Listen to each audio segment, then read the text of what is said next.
Okay, now what? Okay, I think it's working. Okay.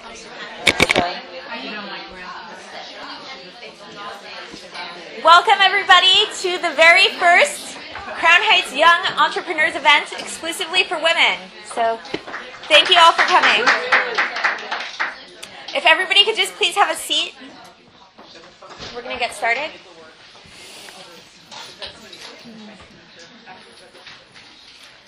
So we are very, very excited. We've been having a few, I don't know how many of you have come to previous events that we've had that have been for men and for women. There's been some events that have only been for men. It actually started out more as something that just came out of a demand in the community, this center, because there happened to be a lot of young entrepreneurs that were starting out, and there started to be a need for this in the community. And initially, it seemed like there was only really a need for this in terms of men. But then slowly but surely, we started to realize that actually there's a real need for this for women as well. And from what I heard, we actually had the biggest response on Facebook for any Crown Heights Young Entrepreneur event for this one, which is the event for women. So give yourselves a round of applause. That's really great. Thank you all for coming again. And we are very privileged to have with us three very successful and inspirational women with us right now that we are going to get to know a little bit better. Each one of them owns their own business. And we try to pick women who were in different fields so that some of you might be coming with your own business, some of you might be further along, some of you might just be getting started. So we tried to get different people that are coming from different angles. And in the course of the evening, I'll be asking some questions. You might have some questions that you might think of as things come up. Rather than just raising your hand and asking them as they come up now, the way that we're going to try to keep it as organized as possible is we have index cards that Yonit has over there. We're going to pass them around, and as your question comes up, then just write down the question on the index card. I'll get all the questions over here, and then we'll sort through them, and figure out which questions seem to make the most sense to ask for everybody. So that's all. So we're going to get started. So the first person that we're going to introduce is Mrs. Aliza Blizinsky. Hi. Yeah. Rabbi just wants to say something. Mm-hmm. Yes. What's that? Good evening, everybody. Yoshua Wordy, behind the scenes organizer of tonight's event. I just wanted to welcome all of you. We're very excited to be able to do this event. Ritz Hashem, we're planning on doing many more with Hashem's help. And I just wanted to point out the Hashgacha Pratis of tonight's event today was Yudal Kislev, which is the anniversary of the Rebbe. And the Rebbitzin, right, the day which the Rebbe always said is the day that Verbunden Eich mit dir and dir mit Eich. This is the day through the Rebbe's marriage to the Rebbitzin that the Rebbe became Verbunden with the Hasidim. So in other words, the Rebbe's whole connection to the Hasidim came through his wife. So, in Chabad, we're very big believers in the power of the Jewish woman, and we're very proud to do these types of events. And since I won't be here at the end of the event, I wanted to take a chance, first of all, to thank all the panelists for agreeing to come, and I wanted to thank the host committee, which are all the women that are helping out over here tonight. Yonit Tannenbaum, Sari Ladayov, Chani Giro, Mushki Rosenfeld, and of course our MC for tonight, Sarita. I want to thank them for all the hard work they put into tonight's event. I hope you all enjoy. Take care. Okay, so the first person that we're going to introduce is Mrs. Aliza Blizinsky. She's the owner of Judaica Creations, which is a company that sells handcrafted and personally embroidered Judaica supplies and gifts. She's going to tell us a little bit more about what she does, but just to give you a little bit more information on that, Aliza Blizinsky's passion for her current career began as a sewing hobby while on shluchas. She refined her skill over the years, graduated from Beis Rivka's teacher seminary, after which she taught sewing and embroidery to students at Beis Rivka. What began as a hobby soon developed into a business, and as demand increased for Mrs. Blizinsky's creative talents.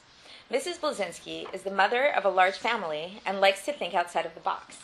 She is passionate about creating items that are functional and unique, and made with quality materials and skilled craftsmanship. Next we have on our panel Mrs. Linda Gutleizer, owner of Apple Drugs, which I'm sure you're all familiar with, a popular Crown Heights pharmacy and health food store.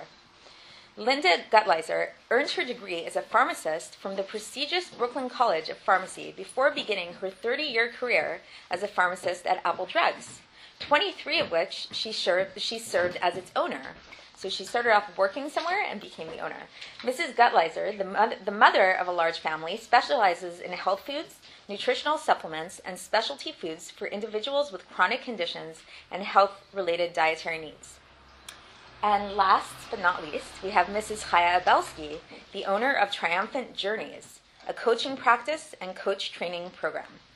Chaya Abelsky founded Triumphant Journeys, an independent coaching practice, in 2007. Her company provides individuals, couples, and organizations with the guidance and inspiration they need to help them achieve their goals. Trained and certified in coaching by New York University and a member of the International Coaching Federation, Mrs. Abelsky is also the founder and director of High Impact Coaching, a coach training program certified by the City University of New York City. Mrs. Abelsky is also the mother of a large family and a graduate of Beis Rivka Teachers College. So that's just a little brief introduction. We're going to give everybody a chance to talk a little bit more about themselves. So without further ado, let me just open this up. We're just going to open up the floor and give you guys a chance to just explain. The first question that we have for you tonight is, why and how did you start up your business, and how long did it take you to get it started up and off the ground? So do any of you want to just get started answering that? Or how about Mrs. Abelsky? Sure. You can start. Yeah. Sure. So thank you for the introduction. As you all heard, I am a coach, and I provide coaching services to businesses, individuals, etc. I can't help but notice on everybody's red chain, there's a favorite word of mine: empower. That's my buzzword. Empower, impact, that's really everything those are the key words. Those are the hyper words of everything I stand for. What made me start this business is connecting with what I felt most passionate about, with the belief of why you're all here today: entrepreneurship. The understanding that if you do something you love, you won't feel like you work a day in your life. If we get to a state of flow is where we don't even feel the time going. Think about an activity that you do that you realize, oh my God, we started at 9 o'clock and it's 1 o'clock. You didn't get hungry for lunch. You didn't feel the time going. There's a name of the man that came up with this state of flow that I can't pronounce, so I'm not going to try to. But state of flow is a great state to come to, and that's where you really try to connect with what is something that I love to do that I don't even feel the time when I'm doing it, and how is it that I can take what I love to do to empower others, to fill a need and to provide a service for others. That's when I connected with the world of coaching. Signed up for the NYU coaching program, became a coach, and that was the beginning of my program and of my service that I provide, and of my business that I now run that brings happiness, fulfillment for others and for myself. And that's really what my vision was, to provide a service that can be fulfilling for others and for myself. Thank you. Okay, thank you. And Mrs. Blizinsky? Hi everybody. I started really as a hobby, to be quite honest, very cottage industry. We were on shlichus. I was all of 18 years old when I got married and was working in the Chabad house, and then it came up that they weren't able to continue paying us. So my husband continued on working in the Chabad house. I started teaching the day school to get a paycheck, and when I became pregnant, I needed clothes. And we did not have any money, and I didn't want to ask my parents for it. And I'm going to say this idea came to me, but really, of course, everything was from the Eibishter. And I said, I'm going to buy a sewing machine, and I'm going to start making clothes. And I had no training whatsoever. And the mistakes that I made, some of you took my sewing class in Beis Rivka, collars backwards, never put in a zipper, so I tried getting the dress over my head, all those kind of crazy, crazy things. the point was that I didn't give up, and I kept at it. And those clothes I burnt as soon as I had the baby because I didn't want anybody to see them again. But I just kept at it, and it turned out that I really had a talent for sewing. And then over the years, I did alterations for people, and I taught, like I said, high school in Beis. And then one day, they advertised in a sewing magazine that they have the first home embroidery machine, which was never before. They always had these big commercial machines. And I told my husband I want to get one, and it was like $7,000. So that's not like something, like a cup of coffee. Okay? So I said, I'm going to pay it off. And I did like little embroidery things for people here and there. And then one of my cousins said to me, I have a piece of leather, and that machine sewed leather. I said, if you give me the leather, I'm going to make you a tallis bag. I don't know where that idea came from. It just kind of popped into my head. And I made him a tallis bag, and then, of course, my sons wanted tallis bags, fill-in bags. And then my nephews who got married, I said, okay, I'll make you a tallis bag. That's going to be my present. And then the next thing I know, people started calling me. Oh, I was in 770, and I saw this tallis bag, and they said that you made it. Oh, really? Okay, nice. Could you make me one? I'm like, okay.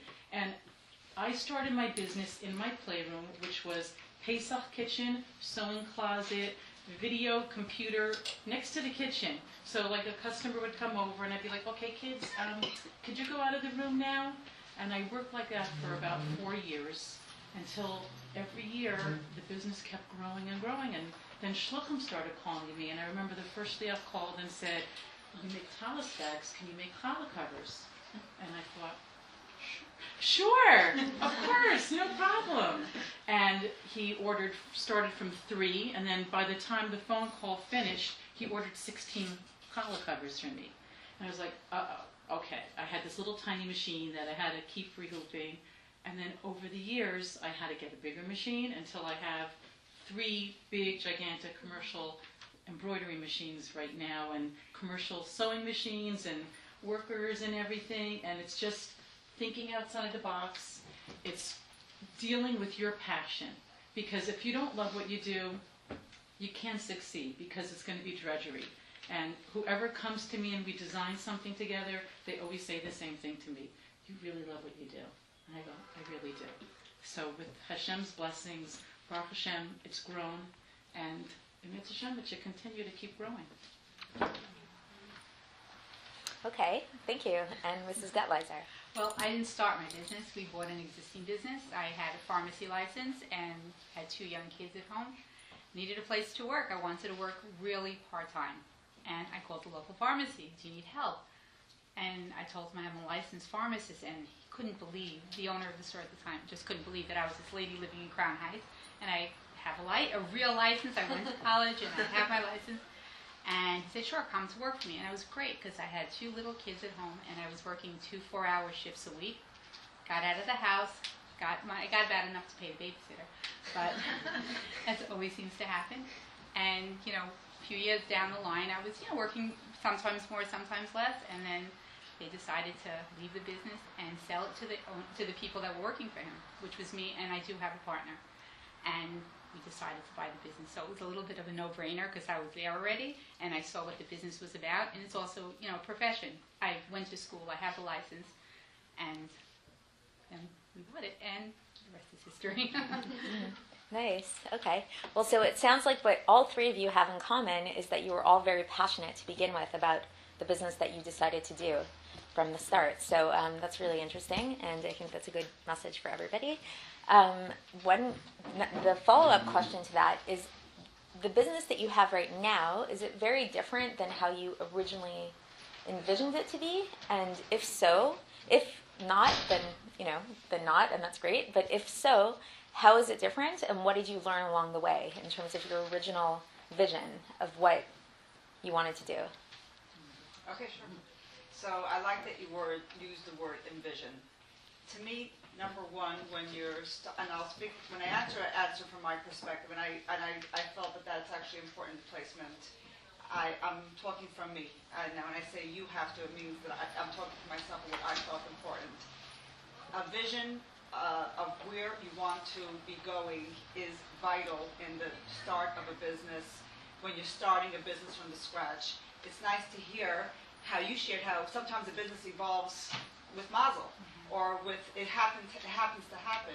if you're nurturing from the seed and you want to be growing, your home or your garden or your business, it's important to have a vision of what will my business look like when it's really successful. And just not to interrupt, but just kind of like I'm thinking they're kind of related questions. Did any of you have a business plan when you started out? Okay, yes, that is going to go together. To me, that was very important, to have a vision of what success is going to look like. What's my business going to look like at its best? If we don't have a vision and we're building, how do we know we got to success?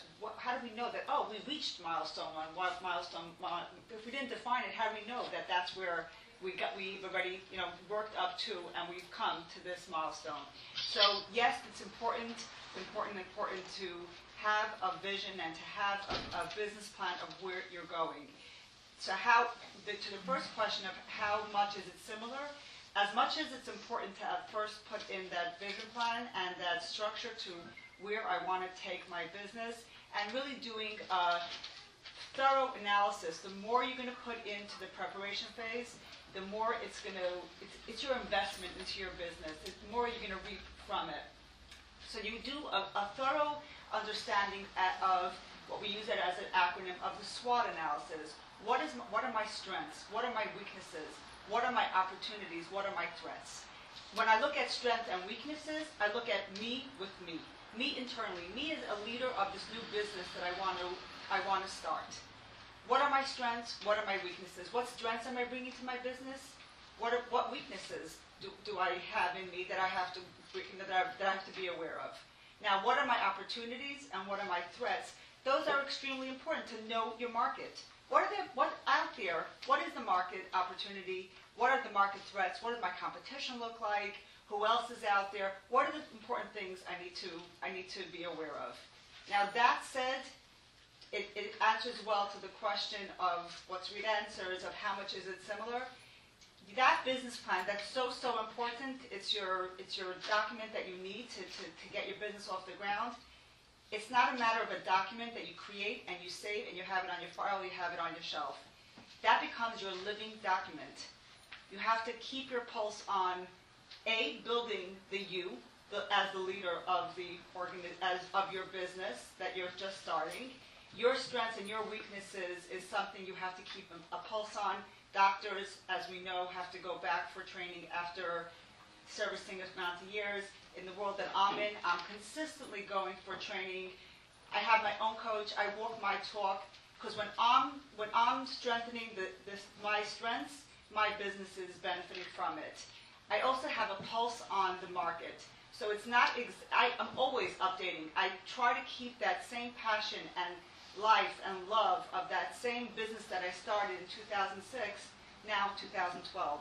How? By keeping my pulse on what the market needs from me. What am I hearing from the people? What products or services that I'm offering hit off really well?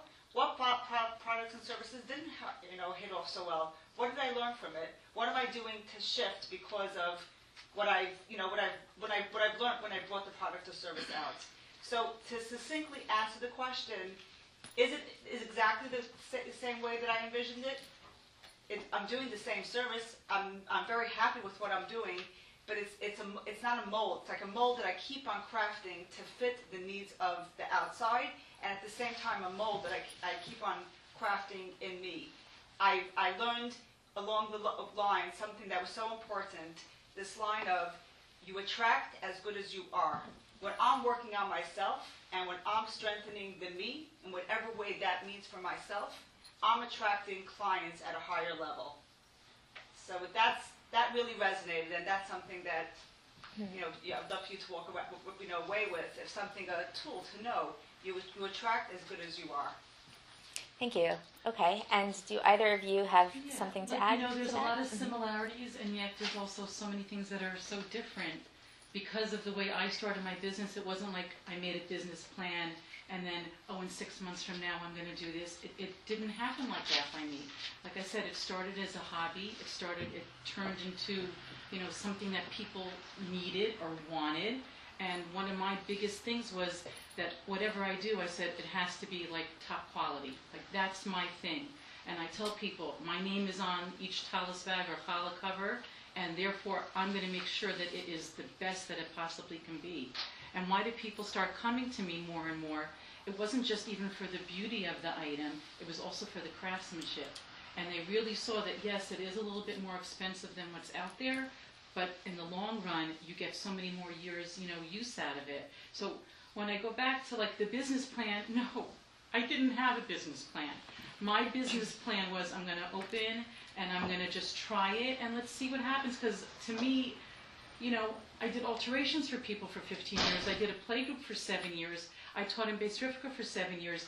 I did so many different things. Like, to me, I guess my outlook on life was, I always hope for the best, but let's see what happens. Because I think when you open up the kind of business, I know there are people here that do like cake decorating and things like that, there's a niche out there, and you have to fill that. You have to see what's missing.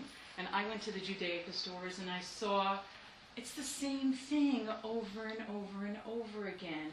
And when I would look at a Coach bag or a Prada or Hermes or any company, and I saw the quality of it, I said, why should a tallis not have that same quality?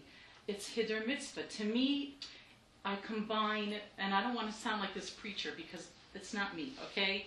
But I really feel this inside. I combine being able to have my passion as well as do something that is so beautiful for the mitzvah. So I'm sorry. So it sounds like what it sounds like what whoever knows me knows that I'm like this. I went to this woman once and she said to me, "There's one thing you have to say to people." Oh my gosh, this is so embarrassing. She says, "One thing you have to say to people when people compliment you, because I sew, and over the years I've made my own clothes. People would come to me and say, 'Oh my gosh, you're so lucky you know how to sew that,' or you're like, so talented." I didn't know how to deal with that. It's very uncomfortable. What are you supposed to say? Thank you? I just didn't know what to do, and it took me so many years. Oh, I don't even but if Blue starts running, stop me. I really did not know how to accept the compliment because I'm not this bulk guy, but type of person. On the other hand, after years, I finally started realizing who gave me this koyach. The Eibishter gave it to me. So by me saying, "Oh, no, it's nothing," you know what I mean? I don't really know how to do it. It's okay. Who am I denying? I'm saying that the Eibishter gave me a chush, and Baruch Hashem, I found it, and I can use it, and I can make money from it. And my biggest thing, you have your biggest thing. My biggest thing is every single one of you have a chush. Everybody does. Whether it's teaching, whether it's speaking, whatever it is, writing, you need to look inside yourself and you need to find it because that's the thing that the Eibishter wants you to use. So for me, my business plan was, let's just see what happens, okay? And I have so many stories of what I'm calling like my little mini miracles, how the business just grew and grew and grew from one person coming, and then the next thing I knew, they told 20 people, or they put it on the shluchim's list, or they told their brother and their sister, or this one and that one, and then all of a sudden those people are calling me. So a business plan is great, and I needed one, and I got one now, but I did not start off with one. Okay. But you do need it at some point.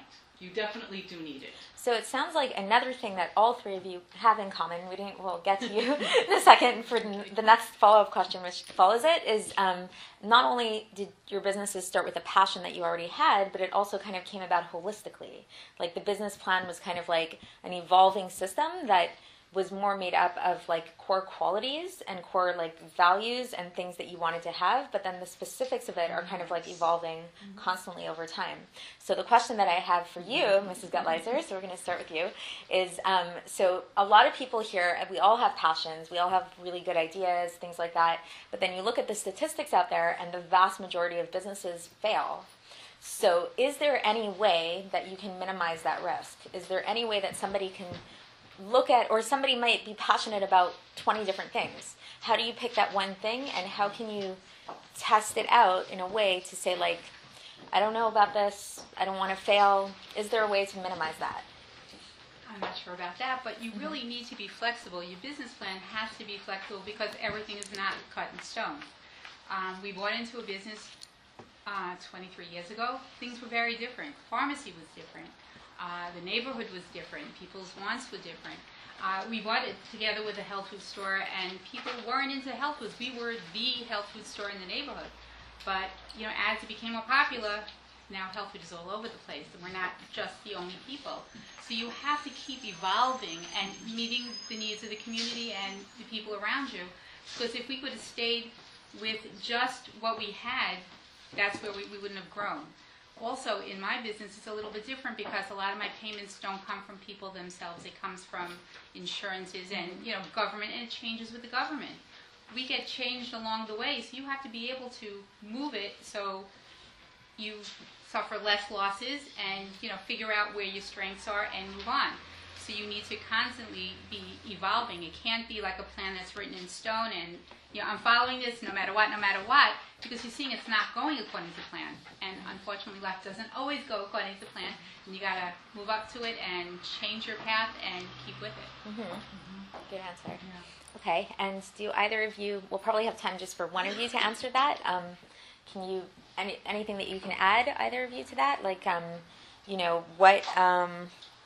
what are some ways that you can minimize that risk? Like, if you have this really passionate idea, but you're not sure about it, what would you suggest? Try. I have a thing. I have to try. I'm just a determined person. And then I see, and sometimes I could spend, 3 days or 3 weeks working on a new product, and either people will say, wow, that's the best thing since apple pie, or everybody will say, oh, okay. Right. So you don't really know, and you have to try. You have to try. I think the biggest thing is you have to try. You have to believe in yourself, and you need to just put the effort into it, because I think if you see that there is a niche for that specific thing that you want to do, and you're creative and you're good at it. Now, when I say creative, I mean that you're good at that thing, whether it's running a pharmacy or being a coach, then, I don't know. I think the Abishter helps. What should I tell you? I sound so from tonight. Okay, so kind of another follow-up question to this, maybe we'll bring this over to Mrs. Abelsky. So all of you, Baruch Hashem, are successfully running your business. It sounds like you kind of know what you're doing. You had your business plan in place and it's evolving. But failures can come not through necessarily just the business failing itself, but they happen, I know for me, almost on a daily basis. Like, they happen all the time. Do any of you feel comfortable sharing any failures that you might have had, any mistakes you might have made along the way, and what you learned from them? So I'm going to, first of all, add to like a coach that in our language, we look at a mistake as just that, a miss on the take.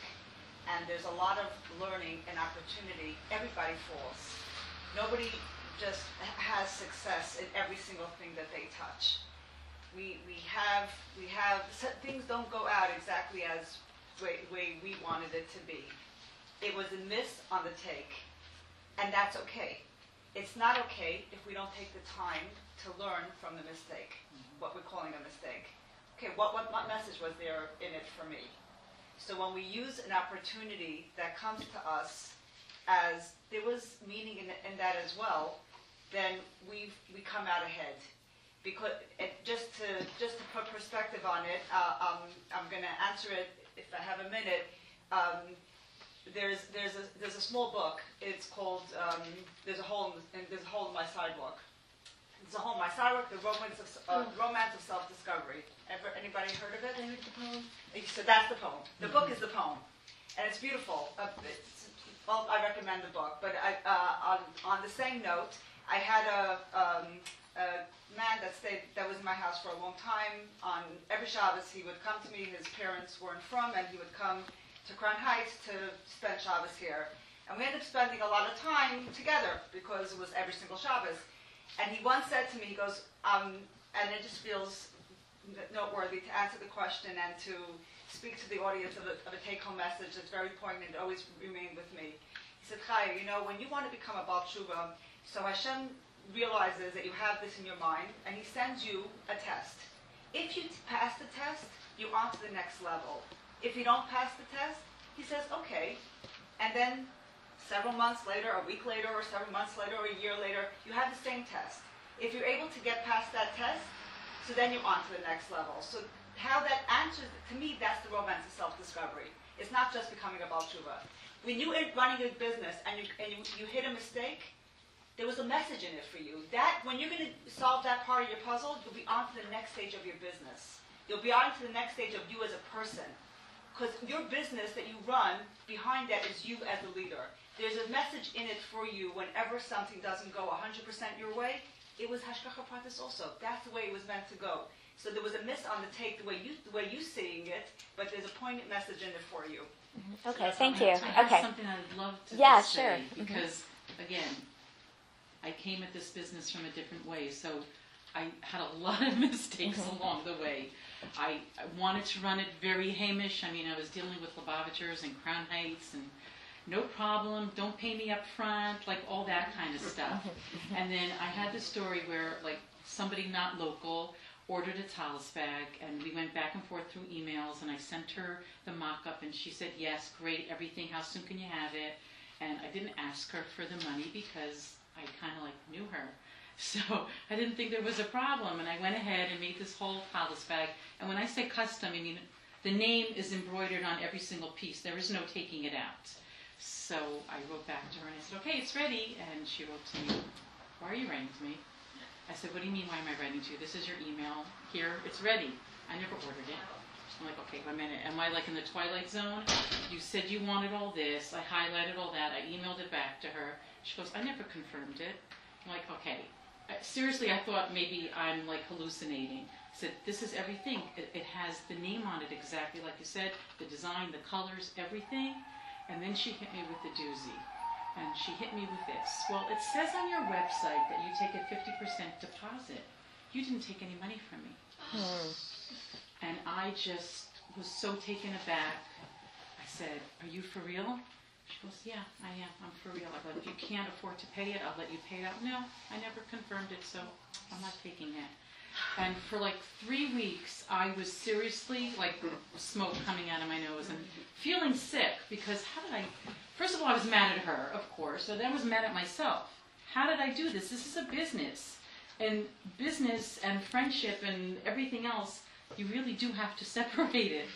And I said finally, 3 weeks later, I said, you know what, Abishter, you are teaching me a lesson, and it had to come through this person.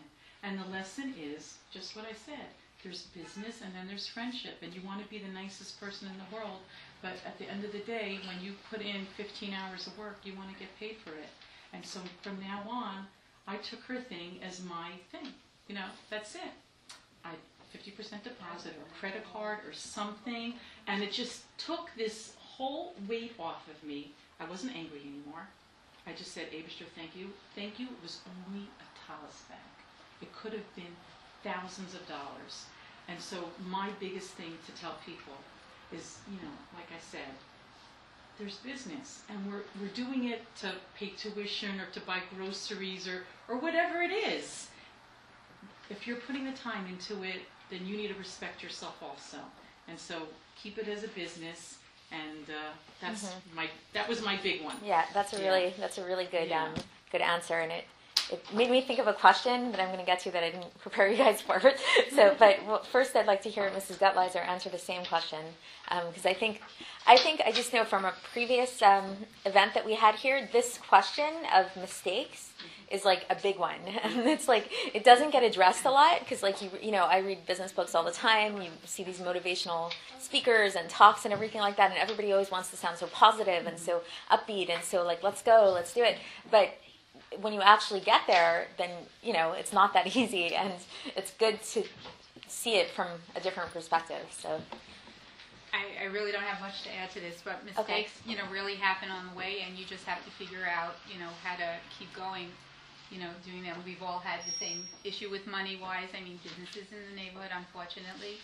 Taking credit cards is an amazing thing because checks are like rubber, unfortunately, and they do tend to bounce, and it's really a hard lesson because you sit there and you stare at the check and you can't believe it, and you try to collect, and people say, I don't know what to do. What are you supposed to say then?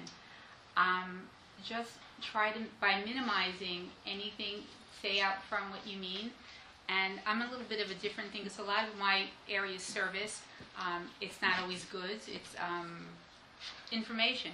I'm forever getting called, not only in the store, I get very often calls at home for people, what do you do when you don't have the doctor? You just call the pharmacist, because everything says, ask your pharmacist.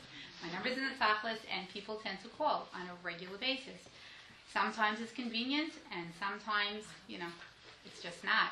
So you also have to be able to separate the two and be able to tell people, I can't talk about it right now. I mean, if somebody's having an emergency or something, we try to help. I get knocks on my door every Yontif and Shabbos, with people, sick people, babies. I have this, a lot of halachas involved with going into the store on Shabbos and on Yontif. We have to follow certain guidelines, and sometimes as everybody's going to shul, I'm lifting the gates to my door, and I'm like, waving at the people walking by. What are they thinking? I don't know what to do. A few times I actually asked the doctor to walk with me, so it looks a little bit better. And all of a sudden, it's a totally, different situation, but you need to just keep going. Yeah, thank you. Okay, and follow-up question, kind of related, is there's one of my favorite business books out there. I don't know if you read it or anybody here read it. It's called The E-Myth by, I think, Michael Gerber, his name is, Why Most Small Businesses Fail Within the First Year and What to Do About It. And what he talks about in that book is how most businesses, or a lot of businesses anyways, get started the way all of you guys did, from something that you're very passionate about. You get into it and you do it. And the business aspect of it, isn't so clear-cut at first. And he breaks it down, and he actually says that in a successful business, you have a technician who's doing, the art, the sewing, or being a pharmacist, or being a coach. That's, the technical part of it. Then there's the manager, and then there's the entrepreneur. And those three figures are in every single business. And then for business to succeed, you need to have a balance of all three. And a lot of times businesses fail because the technician gets overpowering, and it's just, you like sewing, you like whatever it is that you're doing, you like baking cakes, you like that. And you just get so caught up in that you just get totally overwhelmed, and you're going to your store on Shabbos way too much and things like that. So how do you all deal with that? Do you feel so this is part one of the question, and part two is, do you feel that you had to develop certain skills that you didn't have already that were not so natural to you, and how did you develop them, and what were those skills? So any of you can answer that. I guess whoever has a thought. Definitely answer Yeah. it. That's like you're saying my story. Okay. My son brought me that book. Yeah. My son gave me that book, and he said, "Mom, you're never going to make it if you're doing it the way you're doing it," because I was so passionate about it, and I am very hands-on, and it's really hard for me to give somebody over a job to do. But when I was sewing until 2 o'clock in the morning, and then sleeping for 4 hours and waking up again and doing it all over again, and on the verge of, and like you said, I have a large family. I have a family to take care of.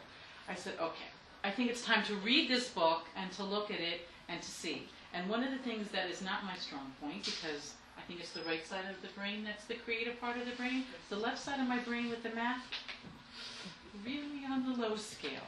And so I actually hired a bookkeeper, an accountant, to start taking care of all that stuff, because I was calling up people, okay, don't forget to pay, and this and that. And I can't do everything. You cannot do everything. It's impossible.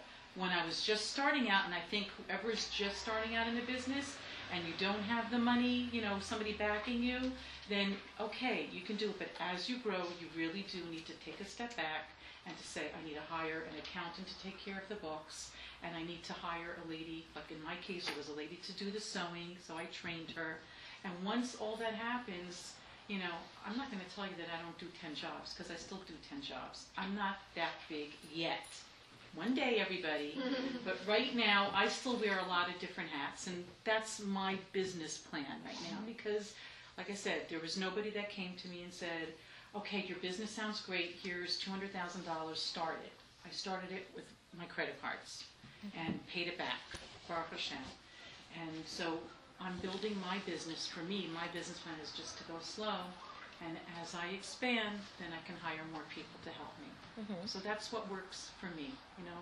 She's going to be very different, and she's going to be very different because it's The totally kind, different. but the kind of things, yeah. business that I do is when people come and tell me just these things. There's not enough hours in the day. I find myself doing things that I don't like doing, like accounting and administrative stuff. I'm totally overwhelmed. I don't see how it's going to really last. And I really want to be working on the business, not in the business. So by working together, we look into what are their perceptions and beliefs that are driving them to operate the way they're operating right now. And no two people have the same exact story, but the idea when we work together is for them to be able to redefine how they're looking at things now, how ideally they want things to be, and what they're going to need to do to reemerge and recreate their business structure so that they're getting their business to where it's at. That's Yeah, great. Okay, and now kind of a follow-up question, which once again, we're coming to you. You always get the follow-up questions. I didn't plan it that way, but so in terms of this idea of, you know, managing the different things, kind of everything we've been talking about so far, so financing, you know, you mentioned you got it started with credit cards, hiring a bookkeeper. At what point, again, it's kind of a two-part question, is should you go out there and start hiring people, getting loans, getting help in different ways, and like really making a risk? And at what point do you think it's better to just, you know, try to make it yourself and just make do with what it is that you're doing, so, with what you have? So It's totally, I don't know if this is even relevant because, you know, pharmacy has evolved where, you know, you need computers, you need to bill out insurances, you have requirements, it comes along with the job. You have to have licensed pharmacists. There are people that go to school and you know, thank God, get paid a lot of money to do what they're doing. So I do need to have, the store actually cannot be opened unless there's a license in the store. So I need to be there. My partner in the business is a pharmacist, and I have one hired pharmacist. And one of us has to be there or else we can't open up the door to the public. So it's a kind of a different thing. So, you know, we need to, you know, set that up. And there's requirements in terms of the pharmacy and a lot of legalese that has to be done. And it's all, you know, it's other people regulating my position. That's that part of my job. The other thing is my supplements and my, you know, health foods. I love to help people. People always come to me, raised a bunch of children, and we're, you know, I know a lot of practical things, just things from being a mother and things that I constantly reading up on and learning. So that part of my business is where I, you know, found a strong point that takes me away from the actual just filling prescriptions, because I like to be out there and working with people and having that part of my job, my things that I like to do. And, you know, people come to me and it's a very, you know, interesting give and take type of situation. Okay. And do either one of you or any of you have any advice to people out there who, like, you know, somebody has a business idea? Should they go take out a loan? Should they try to make it on their own? What do you suggest? That's a tough one. To me, it's like I shared. That's where I would ask a professional. I would ask an accountant. Yeah, I recently heard a saying, I don't know if I'm going to remember it right, but hire down and hire up. Meaning that, like, if there's things that assuming, you know, you have the funds to be able to do it somehow, but, like, if there's things that really are wasting your time and, like, they're not really helping you progress in the business, but it's just, like, a lot of, like, little data entry and stuff like that like anybody can really do, then if you can, you should hire down and just get somebody to take care of that stuff. Like, you're the business owner, you should be taking care of that. And then hire up, meaning if there's a skill that you don't have, then you should be honest with yourself and hire somebody to do it, rather than trying to wear as many hats as you can, like you were saying. That's exact. Yeah. But, you know, with me, I knew how to sew, and, you know, I sewed pretty well. But I realized that the bag doesn't need to be sewn by me. What my specialty is the design, and working with the people, picking out the colors and choosing and pulling out from them what they really like. And especially with men, who, like a lot of men, walk in there, and I say, "What's your favorite color?" And they look at me like, and I go, "Well, if you had a store full of socks and they were every color, what would you get?" Black. Oh no, we're in trouble over here.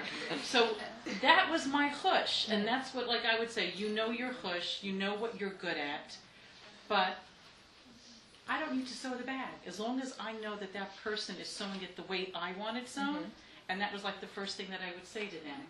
Like, you have to do it my way. And you have to do it my way because I don't want the customer coming back and saying, how come this fell apart? There can't be that. There's no take two. We look it over, we do it right the first time, and I also don't say I'm going to dock from your pay. We have kind of like a family kind of feeling over there, where they know that I care about them, and they know that I really need them to give me like the best job. So that's how it works. Yeah, like you said, higher up, higher down. Yeah. As far as taking out loans, nobody was giving me a loan. I went to banks and I asked them, and I got turned down left and right. And I did. I went to a bunch of business professionals, and then I asked them. I go, look, this is what I want to do. What do you think? And so many of them said the same thing. Like, if we would have had this group, then, I was like, hello, can I talk to you for a few minutes by this chasana? What do you think? And they said there comes a time when you have to cut those apron strings, and you have to take a chance. So that's what you got to do. Ask people, and if they think it's a good idea, and people do come to me all the time, and they have all these ideas, and sometimes I have to tell them, I don't know if it's really going to be good because there's 100 of those out there already. But I don't want to burst anybody's bubble. If they want to try it, then it's their right to do it, because who am I to say yes or no? I just wanted to say something. You talked about hiring up and hiring down. Hiring people is a very, very difficult situation. Yes. Hiring competent help, trying to leave go of what you know and you control, because we all like to control our little environment. Nobody does anything the same way as you do it, and you try to teach them how, and some things are part of you and some things you can teach. Not everything can be taught. And it's very hard to watch other people try to do your job, but they're not quite getting it. And unfortunately, I just see we have a tremendous problem with hiring people that want to work, feel passionate about the work, because you really, you need to want to do what you're doing, or else you're not going to be good at it. And it's just hard to keep a staff. We have a large staff, and people say, yeah, you always have a large turnover. And, people don't leave on bad things, but there's just always something that comes up. Somebody's going off, somebody did this, somebody did that, and before you know it, they're not there anymore, and you're training the next one. And we're actually training second generations. We're training employees' children that used to work for us, which is so funny. People come into the store and say, do you know whose daughter that is? It's like, oh my goodness, they were little kids, and now, they're back in the store. Wow. But it's very hard to keep a good staff, and it's a reflection of yourself when you have a staff. And I sometimes don't want that to be a reflection on me, because that's not who I am. But I'm desperate sometimes. Yeah. Really desperate. I wanted to say something funny. One of my workers is a Mexican woman, and the chief rabbi of Israel was coming to get a talis bag from me. And I was nervous, about what to wear, because he's the chief rabbi of Israel. So I got dressed and everything, and I had told my workers, please make sure, that you're tznius and everything. And I explained to the Mexican one, just tomorrow, can you wear a skirt and long sleeves? You can wear your skirt over your pants if you want. She said, Aliza, I'm going to wear a skirt just like you. Don't you worry. She came so tznius, it was just unbelievable. And I come downstairs, and she goes, that's what you're wearing? I go, what's wrong with that? She goes, Aliza, the big rabbi's here. You can't wear that. And I said, okay, what should I wear? She goes, no, you have to put on a suit and heels. And I'm like, oh my God, because I'm going to be like this the whole time, But it was just funny because, your staff or, your help, whoa. Like I said, to me, my staff is like a family. It's hard for me to even say staff. I call them my helpers because that's what I feel like they do. But again, in each one of our things, it would be different because my thing is this kind of craft. So I do feel like they're, my family. So it's just, I Yeah. went through a lot to get to. And that to kind get of to that. makes me think of what we were talking about before with the business plan and it evolving and things like that, and how the business can kind of take on a life of its own, and maybe be slightly different than what you envisioned, and take on a life of its own, and also maybe knowing where to let go of perfection, and where to let certain things slide, and where to hold strong to what it is that you have. So does anybody, maybe Mrs. Abelsky, you can say something about that? Like, what are things, if you have your business and you have your plan or whatever, how can you distinguish between this is a principle, this is something I'm holding strong to and I'm not compromising on it, versus this is something that I'm really flexible about and I'm going to change if needed. Maybe it will totally, usurp Yeah. my plan. That's a good question, actually. It has everything to do with how we speaks to a big buzzword of our value system. What's the two main words that my business stands on that nothing will allow me to shift from it? You happen to have touched a tickler of a word of perfection, and that's something that is very close to my heart, because that has to do with, again, I always look at me with me and me with outside of me. The word perfection, as we define it, there is no definition of the word perfection. What does perfect mean? What does perfect mean? A perfect business, a perfect me? What's perfect? What I think is perfect, you might think is, if I think this tablecloth is gorgeous, you might think it's disgusting. This color makes you nauseous, and I'm turned on by this color. So what that message is, there is the same thing of, I saw my business as perfection. I didn't think it this way, but you know what? People are buying it. Say you make a tablecloth, and it really is not perfect. If you're going to start walking around sniffing it and giving a bad vibe to it, the other person is not going to want to buy it. But if it had two main values about it, that you know what? The corners were all perfect and the colors really matched, you really overlooked a few other things that you found about the product that you weren't 100%, you were ready to go over. So to me, the answer is specifically of being able to define, and that's part of when you write your business plan, of your values that you stand for, and whether it is you provide a product or a service, that those two values will never overlook. It has to do with Linda when she's hiring. It has to do with making a product the way I see it. That's the value system, and being able to define what two words are absolutely my business has to stand for, no matter what. And certain things I'm going to let slide. Mm-hmm. Okay, thank you. And just one more question, or actually two more questions. Second to last question is marketing and advertising. What do you guys have to say about that? How do you advertise? Where do you advertise? Do you hire somebody else to do your advertising for you? Any tips that you have for people? You go first. So. Well, we started advertising. We keep trying to figure out where the best thing to do to put our advertising money is. And the truth of the matter is we're so local and we're so, in the neighborhood that I don't think we really need to really reach out in any way. We really try to keep to our schools, our publications, our yearbooks. We'll always put ads because this is our community and we're a community pharmacy and we need to support within. And my business comes from local. I do get outside business. I do get shluchim. We send vitamins and supplements across the United States. But most of my business is right here. And I think people know, I don't really need to do that kind of advertising. So more of it is a tzedakah type of supporting our own community type of thing.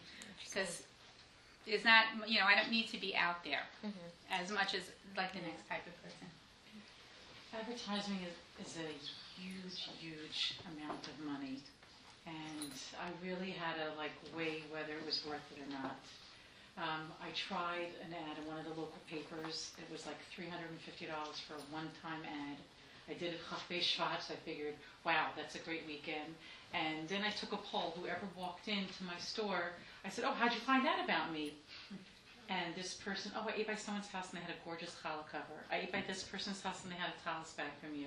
This person got a baby blanket and this person got a baby towel. Not one person came in from that ad.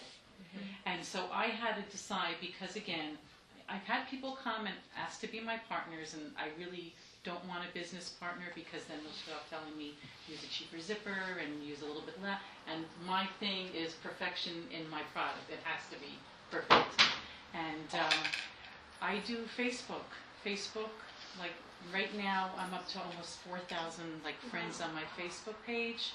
And I have people, I sell to people Australia, South Africa, Costa Rica, and one day I could be speaking to people all over the world, really.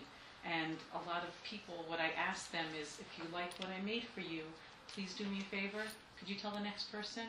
And like a chassan comes, can you tell them that next chassan that you know? And most of the time they say, give me your cards. I'm just going to give it out to my friends and shluchim, put it on the shluchim list. So that's how people, and that's how it's worked for me. And that has allowed me not to have to raise my prices because, like I said, advertising is great, and I would like to get out to the non-Chabad community because I would say 99% of my business is Chabad.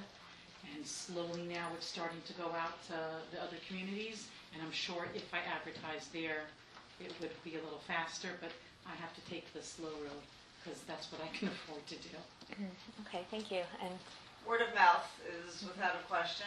It goes back to the core of having your good business plan, doing your service really well. And when you're going to impact somebody, I do a service, you provide a product. When someone's going to like what you're doing and was impacted by what you did for them, they're going to spread the word that way. So that's a word of mouth can't be. We heard it from all of us. Some services I do provide. I do a lot of educational classes, and I do advertise in the papers. It is very expensive. You have to learn negotiation skills, which that's another tip. And that's what I do. I use social media. It's not the people that come to my classes are Hasidish from, and they're not on the internet, so I don't use it as much. Sorry. No, I'm saying that social media and the internet, the audience I'm right now servicing is not really on the internet. I don't know if they're not on the internet, period, but it's not the best. People in the class are really not on the internet. yeah, and one thing that I would just add to that, all of you saying word of mouth, I think that's true, and that's what I've heard from a lot of people, is that having ads out there and being seen can be a really helpful thing in terms of like a secondary form of marketing, like just like that people, you're talking to somebody and then somebody's like, oh yeah, like I've heard about you, I've seen your ad, I've seen something like that, but the most powerful thing does tend to be that word of mouth. I have in the top list, yeah. I have like a full page. And yet, everybody calls my house. Mm-hmm. And that, to me, is like the biggest thing. Yeah. Oh, yeah, where'd you get that from? Blizinsky? Okay, let me look up in like 11 o'clock at night. Yeah, can I talk to you about ordering something? I'm like, it's my house. There's a business page. It's a full $500 page ad. It's and nobody sees it. Yeah. So, Change your number. change my number. I should flip them around. That's what I should do. That's true. Thank you. So, okay, and then one final thought before we open up the floor for outside questions, if we have any. Okay, thank you. So before we open up the floor for other questions, just one final thought. If a lot of people here, some already have businesses started, some don't. What would you say, just as a final thing? How do you know if you're cut out to be an entrepreneur or not? And if you think you are, what would you say is the first right step that you can do to start actualizing your vision? So let's start with Mrs. Abelsky. So from our perspective, I go on the honor that anybody that made it here tonight, it's because subconsciously either you are in business already and you want to take it to the next level, or you're not in business, but it's something that always was a fire within you. So by me, if there's nothing that stands in the way of the will, and everybody has leadership skills, as long as you have that invested in you, that you're interested and you can build that vision, then absolutely you can do it, and let nobody laugh off anything that you're thinking to do. There's really nothing that anybody that has a dream. We look at America today. People laughed off Facebook. People laughed off Mark Zuckerberg. Laughed off Steve Jobs. People that have a vision, have a way to do it. Something that doesn't specifically answer your question, but it relates to the question before. I would feel remiss not sharing it. If you have a vision, if you can't afford a coach, everybody benefits from having a mentor. A mentor is someone that believes in you. Everybody, think into it for a second. Someone that always believed in me and saw potential in me. Share your vision with one person. Let them that they believe in you. They know you can do it. Your mentor could either be someone that's already successful in business, and they'll tell you what they see in your potential, what they be worried for you. You'll start, you'll fall, so you'll be able to speak to somebody. So I can't emphasize enough, to me that's important to have an advisor/mentor. I read a lot of autobiographies of entrepreneurs. I find it tremendously beneficial. You'll read in their book, they'll share what their success was, what their failure was, what they learned from their success, from their failures that made it a success. Again, briefly, because I want to honor the time and give you the time to ask your questions, remember always, what's the difference? I work sometimes with teenagers that are frustrated. They want to be successful. What's success? What's failure? And I have everybody, the person tells me how they're defining success, how they're defining failure. So what's the chance the person that's successful, Donald Trump, how many times he has much more money to lose than I do, that's for sure, but how many times has he lost his millions of dollars? What's the difference? What was the difference? That he knew how to stand up after he fell. So I don't know if it's the first thing, but it's the first thing and the third thing and the fifth thing and the seventh thing. Get ready to start and fall and learn from it and get up again. And fall and get up from it again. Because as long as you're on that journey, it's all about, that's the process. That's my business. Journey, process, discovery. That's really the process of how you get to the place of discovery. And I'm there to root for you. Okay. I was wondering if you have any stories that from, starting from nothing and he became, a full-fledged personality, a successful personality. If you have any stories. Absolutely. Be happy to share it. Do you want me to take it? I don't know if you'd like maybe let's just get through a few more questions, then if we have... I read just one of the books that I read is the guy from Zappos. Mm-hmm. And it's an incredible, Yeah. easy read, Yeah. quick read, one real story like that. You can either read books like that, the Steve Jobs book, the guy from ITT, from, the technology, I can't think of his name. I don't remember what it's called. On the ball, okay, I'm forgetting his name. There's a book out there called 10 Pillars of Success.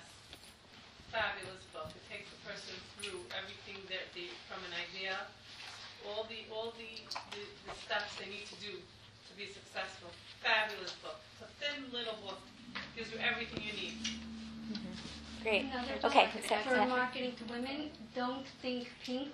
The way that things are made for women and marketed for them and how it's just off and how we really should be marketing to women. So I thought you were asking me for personal stories, which I could share as well, but if people are sharing books, feel the fear and do it anyway. Yeah. Cannot recommend that enough. I could write that book. It's everything, preaches to my choir. It's fantastic. Okay. And I just have one thing to say about, we're a different group of people. We're a bunch of frum women. Frum women have very different requirements than other people. Families tend to be larger. We live a different type of scheduling. It was really funny when they asked me for a bio. I told them what I did, and then they wrote something up, and I said, but you got to remember, what I'm first and foremost is I'm a mother. And I had them include that, and I realized that in my business plan and in my vision, I have to realize that there are a bunch of other people that really do come first in my life. Excellent. And how do you balance it? Well, that's it. If I can't balance it, I couldn't do the other job, because my business is one thing, but my family, that's my first and foremost passion, and everything has to be there. I knew I needed to be home for my children when they came home. I don't know if you saw the comments on COL today. It was very funny because somebody, my husband told me. No, my husband said, go look at the comments. It's be scary. So there wasn't that many, but a few of them, they were about working mothers. And then the next one says, I don't know who it is, but I figure they know us because we're, been friends for years.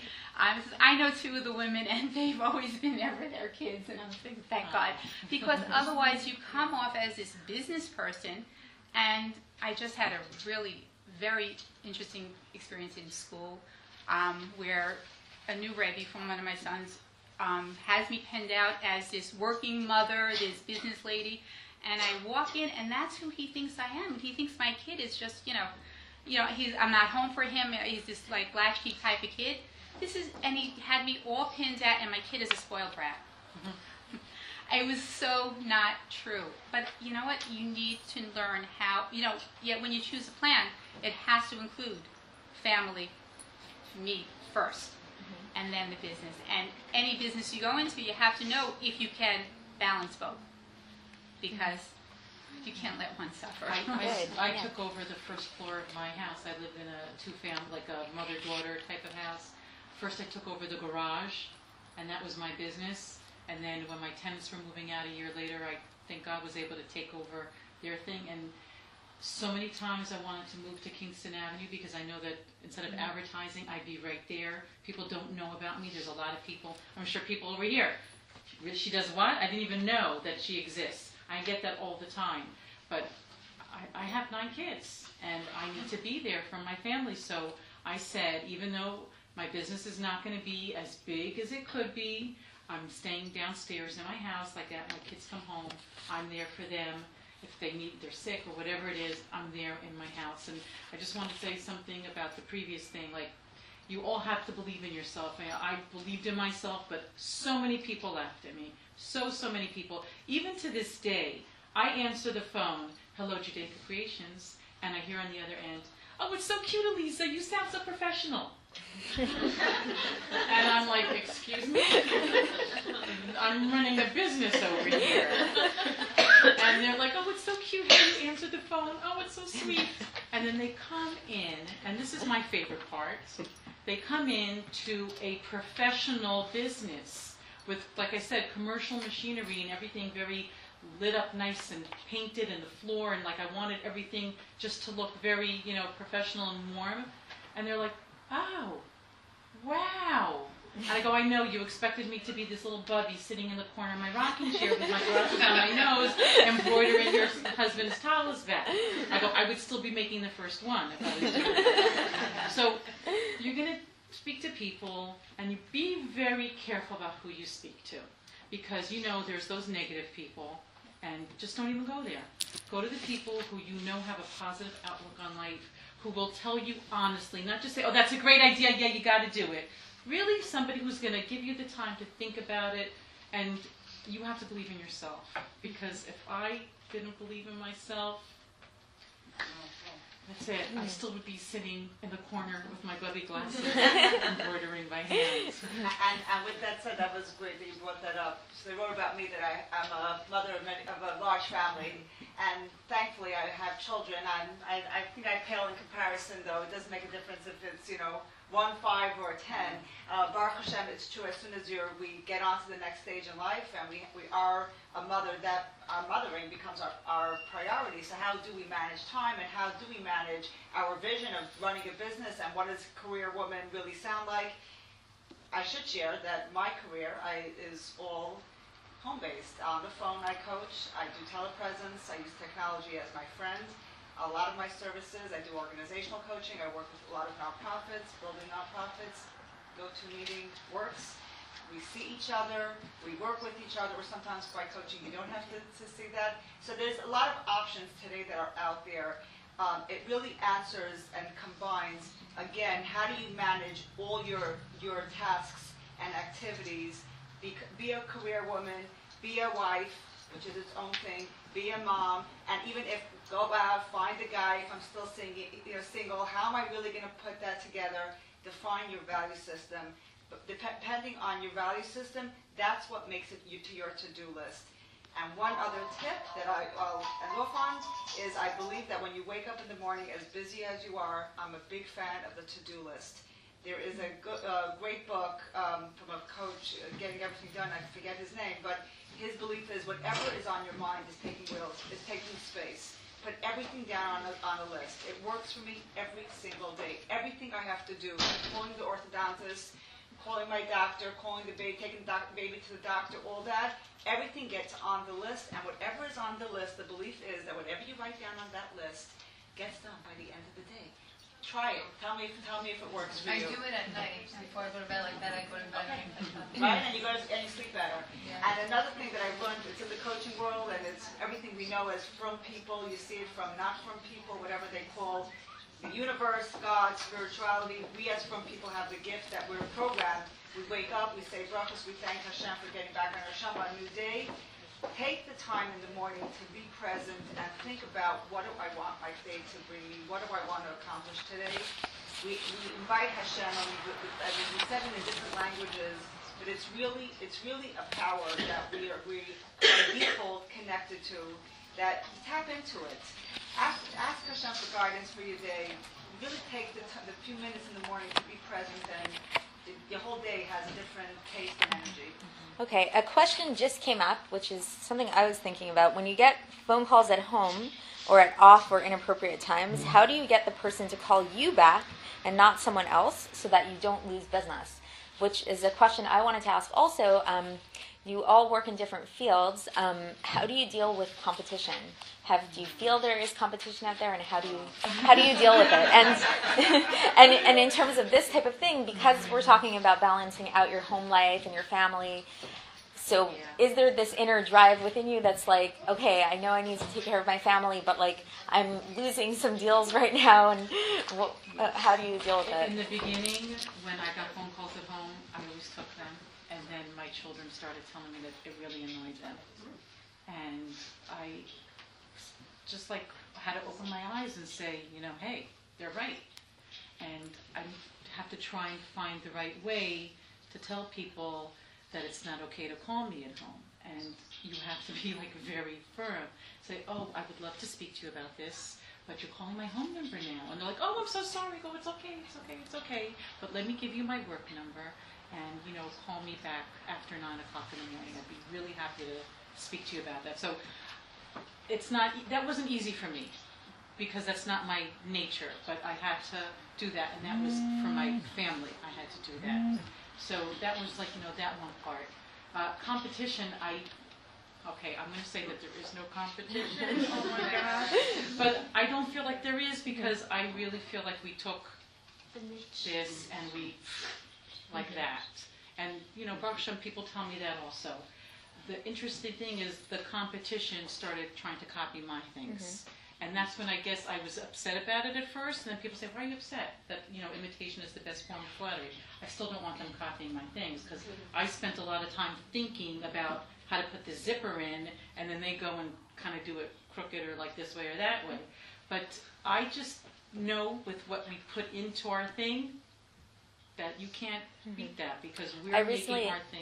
I recently read something somewhere that, if you want to start a successful business, rather than thinking about being the best in your industry, think about creating an industry or creating something. So kind of like what you're saying, there might be other people that make jewelry or make different, types of things, but if you can create something. And I think you have to do yours the best. I really do think that. Yeah. I think in this economy, and a lot of people have been telling me this, because, like I said, my products are more expensive because of what goes into them. Not crazy more expensive, but they are a little bit more.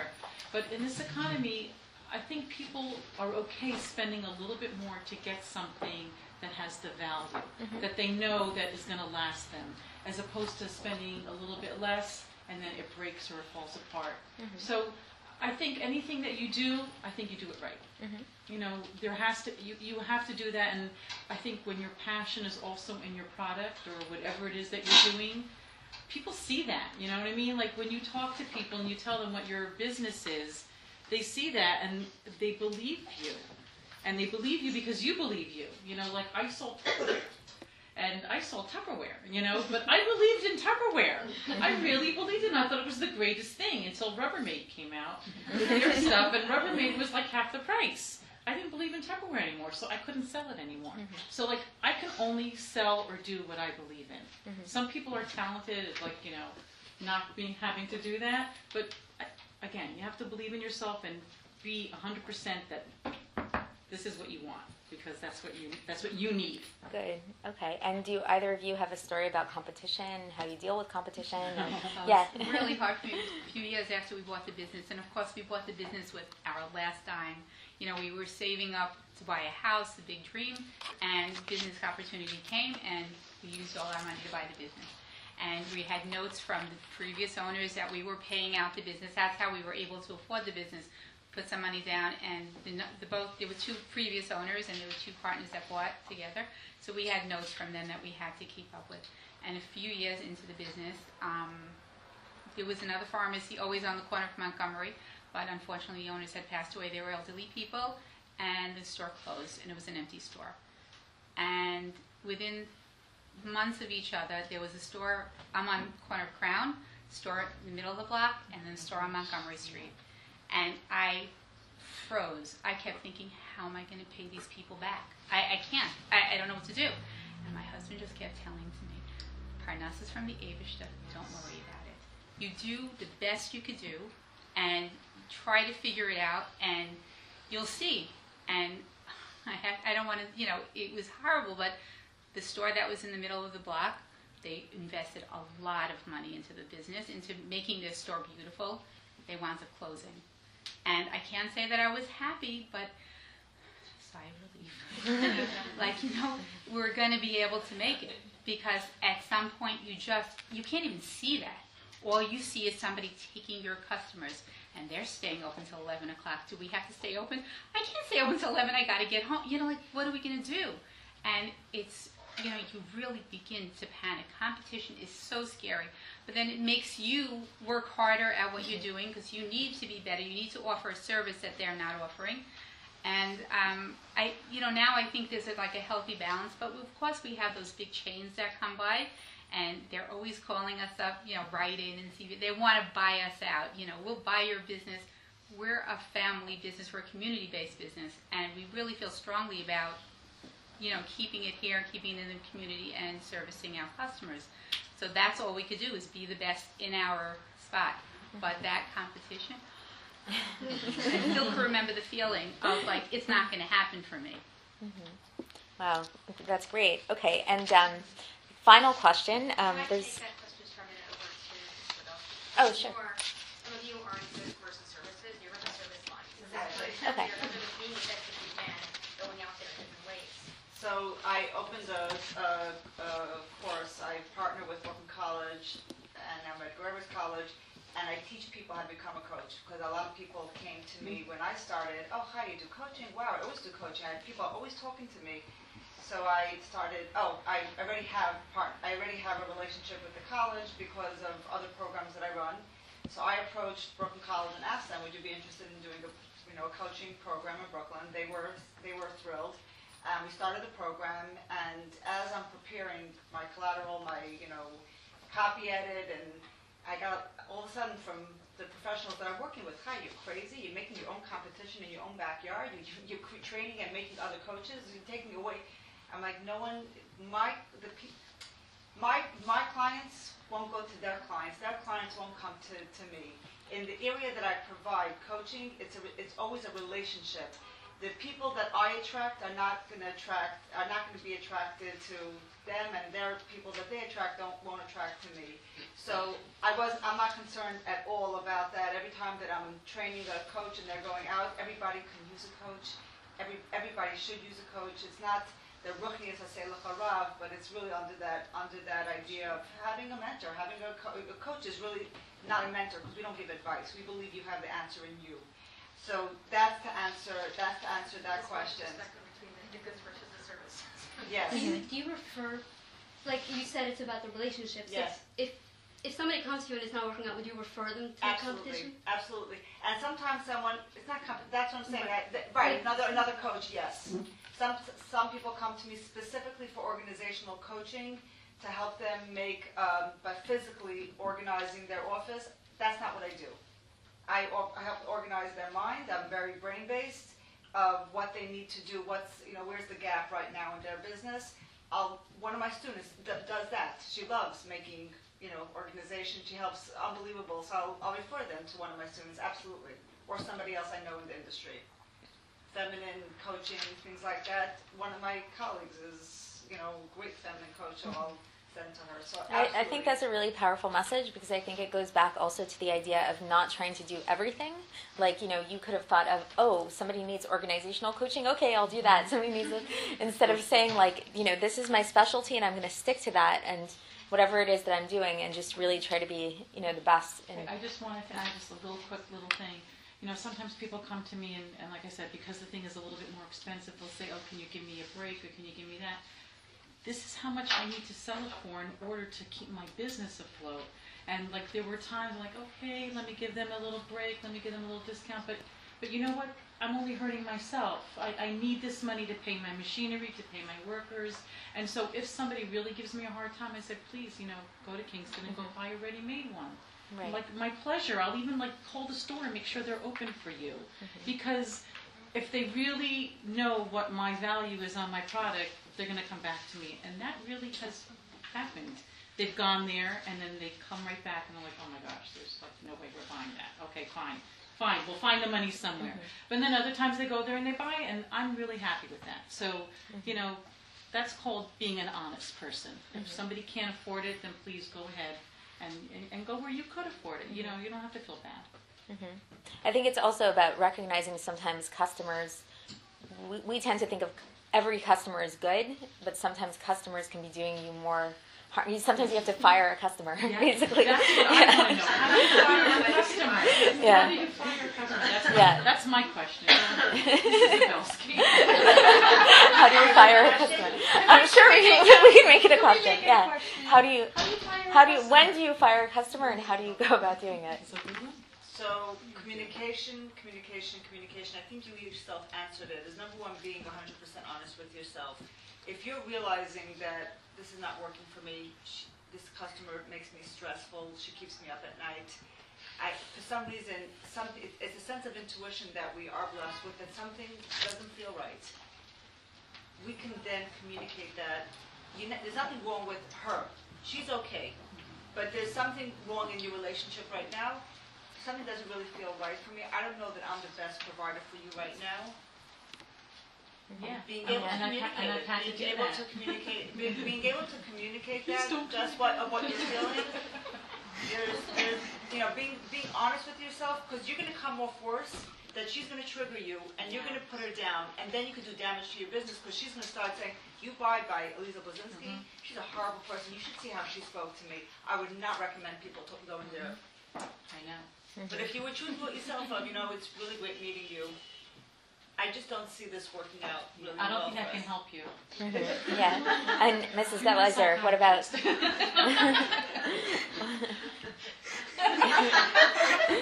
can't relate? She loves everyone walking She through her probably store. has like a gazillion stories. She has it easier with your service, so it's easier to say, yeah, I'm in service, I understand that. When you're in goods, it's a little trickier. It's very true. Yes. And I'm in both. Yeah. The thing is, I'm in both, because there's a service and there's a good sometimes. But sometimes you do the service, I could say a lot of the time, the service is done, but they're not buying the goods. So that's also, really hard. People call you on the phone, and at the end of your 20-minute phone conversation, they tell you that they're going to go to the other store to buy it. It's like, okay, what did I just, what was my time spent? I should have figured out how to spend the time more in a better way. It's hard. So have you ever had to fire a customer before? Yeah, because I've had to tell people that I really just can't help. There's just nothing else that I could do to make you happy. Can't help you. We're not a good match. Yeah. Okay, and one last final question, this is going to be the last one, is somebody brought up, let's say you have a really good business idea and you think it's needed and everything, and you think it could be successful, but you're not necessarily passionate about it. Do you think you should pursue it anyways? Do you think the passion can come, and is it something that can develop or not? So, I think that you can become passionate about a lot of things, because the truth is, what are we all in business for? Is really to make money. And in the end of the day, if you're bringing in the money, you become more excited about it, and you take it to whatever level you can take it to.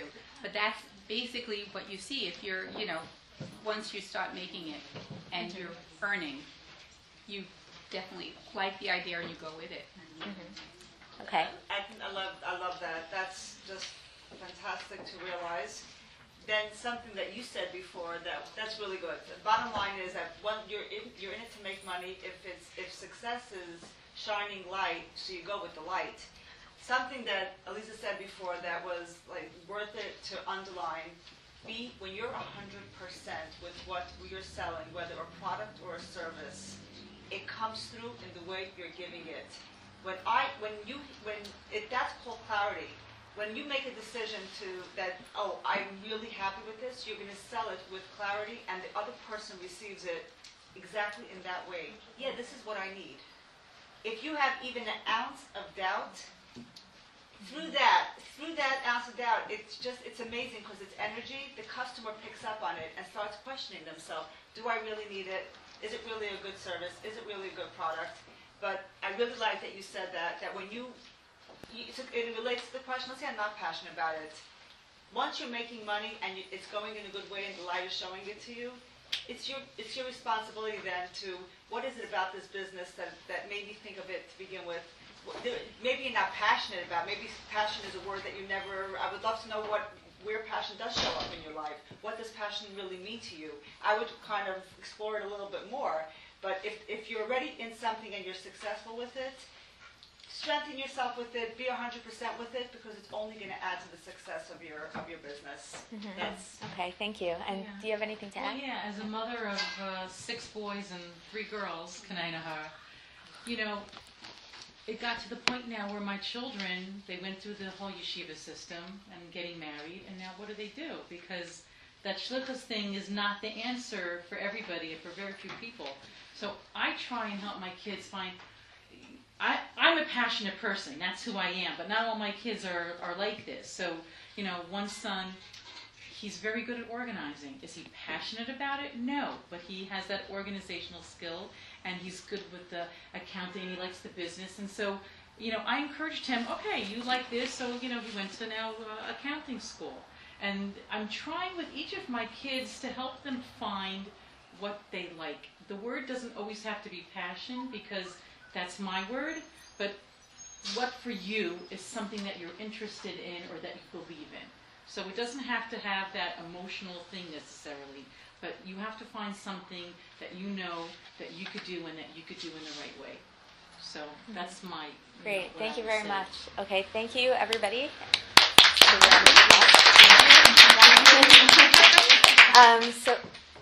What? A few things. So I have a few announcements before you all leave, and before actually we'll do maybe a little bit of networking and stuff like that. So this is the first all-women's event. In Rosh Hashanah, we're going to be having a lot more. There's also a lot of other things that are going on. One thing that... Could you give a little bit more notice? I got the email, I think it was a day or 2 ago, Mm-hmm. and I really need a week's notice to be able to plan an evening. Okay, I so... found out yesterday, yeah. I read the article on COL Live, and then I went on Facebook, and there wasn't even an event for me to join.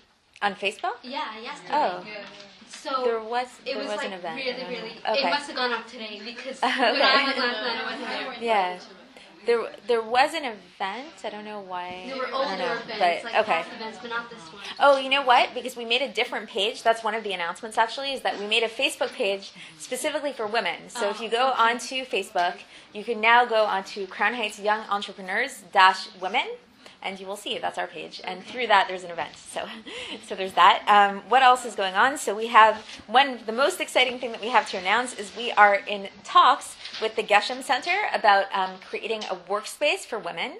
So as some of you know, this place over here has become a workspace, but really only open to men. Just it was kind of inconvenient to make it for both. So we are in talks with the Geshem Center. It's more news to come soon, but that's going to be happening hopefully. And what else? We have the next event that's coming up. That one's going to be, I think, for men and women. The next one is going to be on December 19th, I believe. It's going to be a workshop about creating a business plan. You're going to learn really the details about how to actually go about writing your business plan, what goes into it, and how to make the most of it. What else? What's that? Who's presenting? I don't remember. Yoni, do you know who's presenting at that event? I don't. But if you go, I don't know. I don't have it right here. But if you go onto Facebook, it will be there, and also you'll get an email about it also. So, and then what else? There's the mentorship program. Mentorship program, really exciting. Basically, if you go onto the website, you click on mentors. It's like at the upper right-hand corner. There's a whole list of people that are part of mentors that are in this organization, and what they've agreed to do is if you scroll through it and you find that there's like somebody that's kind of in your industry or does something similar to what you do, and you really would like to have an opportunity to speak to them one-on-one and just like have like some kind of like just a one-time thing. It's not going to be an ongoing relationship, but just like a one-time kind of like face-to-face with them, then just through the website make contact and you can hopefully set up a meeting. So that's really good.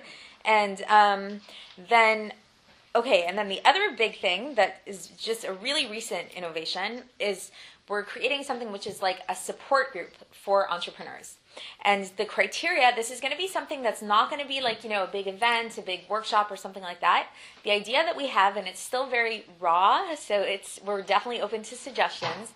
It's going to be something where smaller groups meet on a monthly basis to discuss their business and just discuss different issues they're having, different problems or questions they might have, and depending on who comes, depending on what the needs are of the group, we're going to try to find somebody who is in a successful business and has a lot more experience who can come and kind of help facilitate. So that's what we're going to do. So in order to be part of that, if that sounds like something that is of interest to you, that's not going to be open up to everybody because we're kind of making it like, pretty specific. The criteria is that you have to already have a business. So it can't be that you're just have an idea. You have to actually have a business that is up and running. It doesn't have to be big. You don't have to have like employees and been around forever, but you have to have something that is going and that's working. And then if this does sound interesting to you, then you should send an email to info@chye.com and write a short paragraph about what your business is and why you would like to join this program and what you'd be interested in gaining. So it's info@chye.com. So yeah. Yeah, I was just thinking maybe something like an online forum. Okay. Where you can ask questions like a baby center type of thing, but for entrepreneurs where you ask questions and you get specific answers from people who've been through that kind of thing. That's an interesting idea. So if like that idea, because there's a lot of people have good ideas out there. There's a lot more ideas coming in. Email your ideas to info@chye.com, and if enough people ask for it, or if you figure it out enough, or if you want to help take that initiative, then hopefully they can really happen. So yeah. Can I just say something? Sure. Okay, so I'm Chaya Abelsky from Chaya Abelsky Photo. So I just want to let everyone know that there will be a giveaway, and that is something that really helps build businesses. No, I hear this all the time, like free things, like just to promote, especially if you're starting. So I am doing something new. It's going to be a Hanukkah giveaway. Like I'll be coming to someone's house and taking pictures while they're either a Hanukkah party for an hour or lighting Hanukkah menorah. So it will be the real moment. So it will be on my page and you can enter. I'm just letting everyone know. And what's your website? It's ChayaBlumenphoto.com, but it's on my page, on my Facebook page, Chaya Abelsky Photo. Okay, great. And you actually just prompted it that what we're going to do really, really fast, because there's a lot of people. Each one of you, if you're comfortable, is just going to say your name, what is your business, or if you don't have a business, what your business idea is and what brought you here. If you have a website, you can say your website, and that's it. And then afterwards, if you want to network with each other based on what the businesses are, that's great. So. Esther Saul, I just started a business of my own called Kids Play Jewish. I'm making Jewish toys. And you can actually see in Zaycons in the window, I have a little mitzvah tank. That was my first project. And now it's getting a little bigger, which is exciting. Anyhow, you can just basically right now find me on Facebook. Just look up Kids Play Jewish. But Mirza Hashem will have a website. I already bought the domain name. So. Great, thanks. I'm Miriam Herzl, and Mirza Hashem is starting Creative Chabad Crafts. There will be a website by that name. I'm debuting next week by Lamplighters in the Glow, so the website will Mirza Hashem be up by then. Basically, I picked each of the words in my non-creative name very carefully. Creative, I'm not like lacy and frilly. Not my style. I'm Chabad, so you don't have to worry about the luchos being round or square. You don't have to worry about the round menorah. You don't have to worry about the tati having a beard or not. It's gonna be Chabad, and it's craft. So, not really things. I mean, you could hang it on your wall if you'd like, but like cards and clocks and plaques and like useful little things, just to give as a gift or to have for yourself. And Baruch Hashem, starting. Great. Thanks. So my name, is Basi Wardi, and me and my sister started a wig consignment shop where we take your very good quality wig that you don't wear, the cut is wrong, the fit, something about it drives you crazy, it's sitting in your drawer. You bring it to us, we have a very modern, beautiful showroom, and we sell it to someone who's happy to buy a wig that has been slightly used for less money. So you could find us on Facebook under CHYE. Twice, like the word twice. On Facebook under CHYE. Okay. TWICE, twice wigs. Just twice. Twice. Twice. Twice once. Hi, Laura Phillips. I don't yet have a business, working on ideas, and open to all kinds of opportunities, as you know, and it's fun. Okay, thanks. Hi, Mina Lex. I'm opening up a fitness studio with the chef in Borough Park, Brooklyn Heights. Fitness. Great. That's really nice. What's your name? Mina Lex. You have to turn To get up and turn around.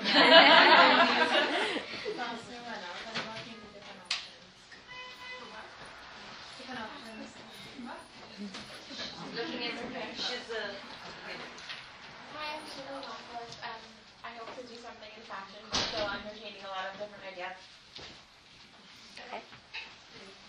Anna Kaufman, and I'm looking to do a JLA program online called Rosh Hashanah Society. Rosh Hashanah Society? There's a JLI program that's Rosh Hashanah Society, and so I'm working on creating an online version. Hi, I'm in Savannah store, Tokyo, Which store? Tokyo. And a website. Next door. Hi, I'm Sarah Eichler. I'm a lactation consultant and childbirth educator. It's pretty self-explanatory. Hi, I'm Sima Solstein, and I run Sima's Creative Confection. I do custom cookies and give classes to women and girls. Hi, I'm Rick Kitona. I am on Facebook. I do little custom cookies, cupcakes, demos. You can find me on Facebook at Rifky's Petite Treats. Oh, I've seen that. I'm Hannah Libra. I actually used to run a business for 10 years. I used to import shoes from Italy and distribute it in the States, so got some business experience. But 2 years ago, the economy shut my business down, and I switched to real estate, and now I'm in commercial real estate. Hi, I'm Zissa Laffer. I am a learning specialist, reading specialist. I have, I guess you could say, strong passion for my fields.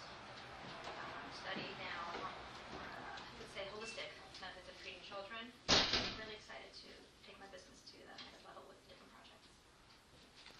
I'm Shoshana Denberg, and I have my own home-based business. I'm a network marketer with the #1 natural nutrition company in the United States.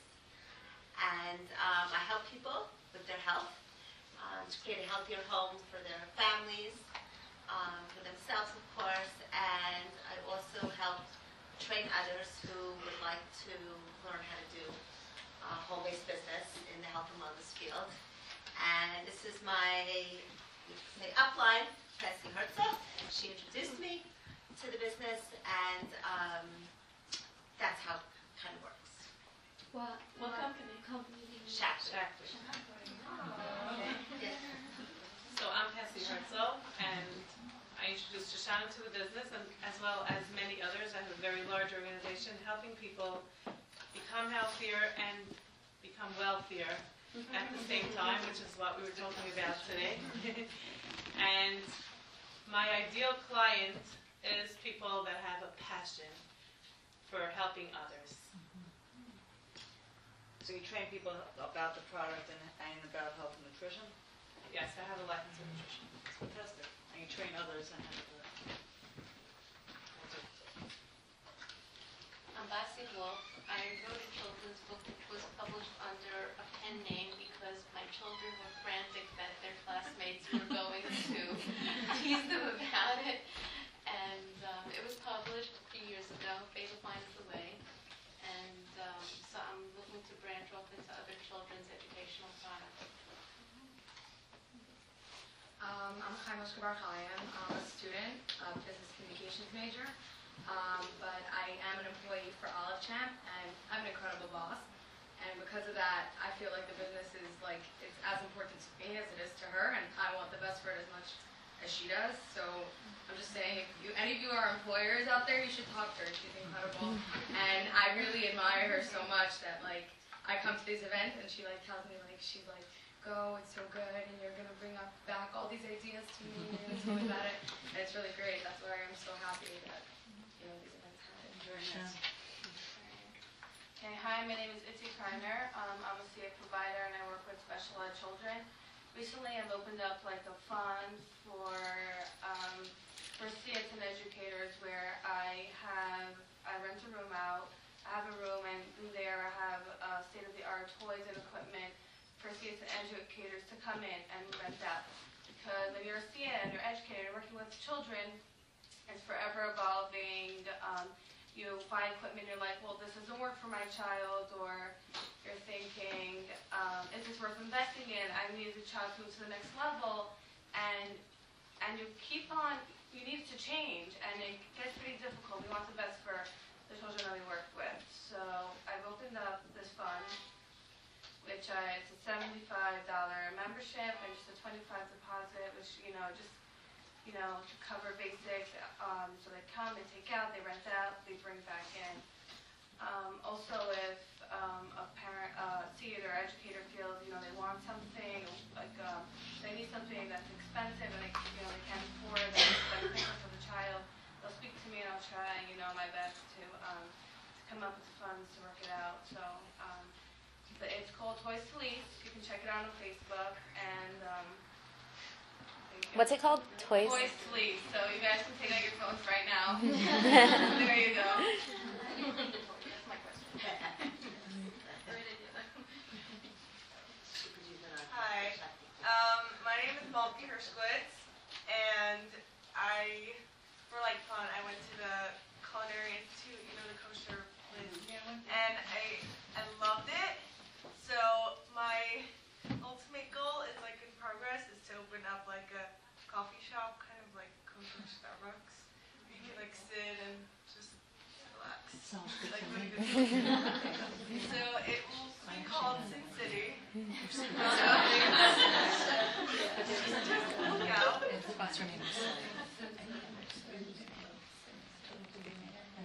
Hi, my name is Rashida Oxen.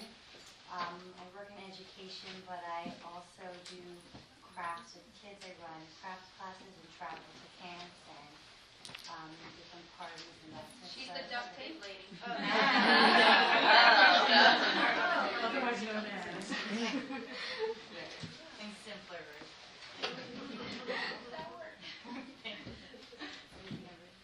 Hi, so my name is Simcha Amar. I'm actually from Montreal. And so I've been sewing and making like home alterations to wedding dresses for the past 5 years. Just recently, I together with a friend of mine, we started a clothing line called Caviari. I don't know if you've heard of it. We sell to stores in Grand Heights, like Totally Her, Top Fashion, Bar Park, Manhattan, and New Jersey. So it's really exciting, and we're looking to grow and be able to offer really beautiful, sneeze clothing for everybody. Beautiful. Caviari. How do you spell it? K-A-V, as in Right there. I-A-R-R-I. So .com or Facebook page Caviari, or the online shop caviari.bigcartel.com. So yeah, check it out. My name is Hani Ackerman, and I'm a Bodeket. I examine women when they have shilas with Mishpachas so that the Rav can paskin whether their needs are not. And I also help newlyweds with newlywed issues, and I have a home-based business. I could relate a lot to what the panelists were saying. Sounded very helpful. Great. Hi, I'm Shana Elliott. I'm a licensed massage therapist and I work with women. Are you still practicing? Yep. And where? I practice from home. You had that, like next to the mikvah, that. Right. I used to have the Wellspring Center where I practiced in collaboration with like other holistic practitioners. And a lot of them needed to move on, and I wanted to focus on my work rather than focus on managing. So I closed up shop. But you're still doing massage, right?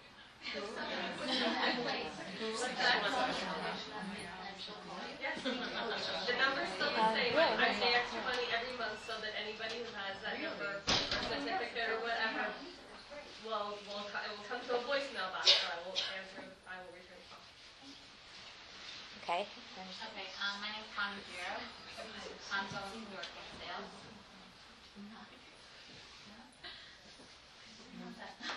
She's on the host committee. Hi, I'm Sarah Ladayev. I'm currently a junior in Stern. I'm majoring in accounting. And I started a nonprofit called Sophie's Closet. It's where we offer clothing for any sneaker clothing for women who either don't have the clothing or just want a new clothing, everything for free. We run an annual clothing swap event. I had mine last year. It was actually at the Bash, and it was a major success. Women can come in and you're able to just take clothing, donate clothing, come to the fun. It was just a really fun atmosphere, and I started 2 years ago, and we're growing slowly, and I will eventually, turn into a real nonprofit and have it big one day. So that's my goal. Hi, I'm Ashki Rosenfeld. I have a preschool called Roots Rainbows, and we're just different. We have a very different vibe than most